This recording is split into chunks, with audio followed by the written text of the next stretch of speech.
అట్లాంటి ఆ రేంజ్ లో పెట్టాలేమో. ఆర్గనైజ్డ్ క్రైమ్ అంటే అవి వస్తాయి, ఎందుకు ఒక సంస్థ నడిపినాయి డైరెక్ట్ గా చంద్రబాబు గారి mask, Rosaiah mask, Kiran Kumar Reddy mask.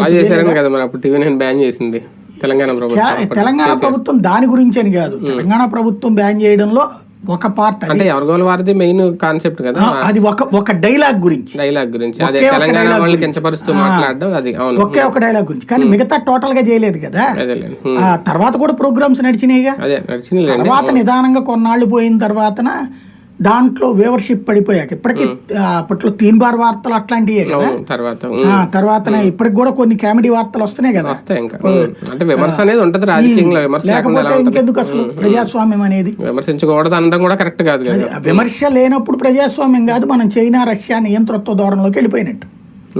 ప్రస్తుతం విమర్శించడంలో తప్పు లేదు, దూషణ మాత్రమే తప్పు. ఇక్కడ పవన్ కళ్యాణ్ అయితే అది కంట్రోల్ చేసుకొచ్చారు, వీళ్ళిద్దరికి సంబంధించి అది నడుస్తూనే ఉంది.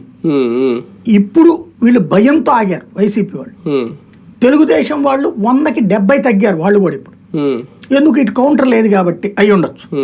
కానీ ఇప్పటికీ వాళ్ళు పెడుతున్నారు, ఏది భారతి గురించినో అవినాష్ గురించినో అట్లాంటి. అంటే ఎందుకు అప్పుడు హనీ ట్రాప్ లే జరిగినాయి కదండి వరుసగా. ఇప్పుడు కూడా జరిగింది. అప్పుడు ఆయన ఎవరో గవర్నమెంట్ మాది అతను చేసిన తప్ప రేటని పక్కన పెడితే డైరెక్ట్ గా చెప్పాడు ఐటీడీపీ ద్వారా అనేది రిలీజ్ అయింది నా వీడియో అని చెప్పుకున్నారు. కానీ తర్వాత అంబటరామ గాని ఆయన వైజాగ్ ఎమ్మెల్యే వీళ్ళందరూ వన్ శ్రీనివాస్ ఇదంతా వచ్చింది. అప్పుడే ఎప్పుడు జగన్ గారు బయటకు వచ్చి మరి కనీసం ఒక స్టేట్మెంట్ కూడా ఇవ్వలేదు దాని మీద. కానీ ఇప్పుడు టార్గెట్ చేశారు ఐటీడీపీని, ఇప్పుడు అవకాశం వచ్చింది అనుకుంటున్నారు. ఇది టార్గెట్ కూడా కాదు, ఓ రకంగా అయ్యో మమ్మల్ని కూడా చేశారు.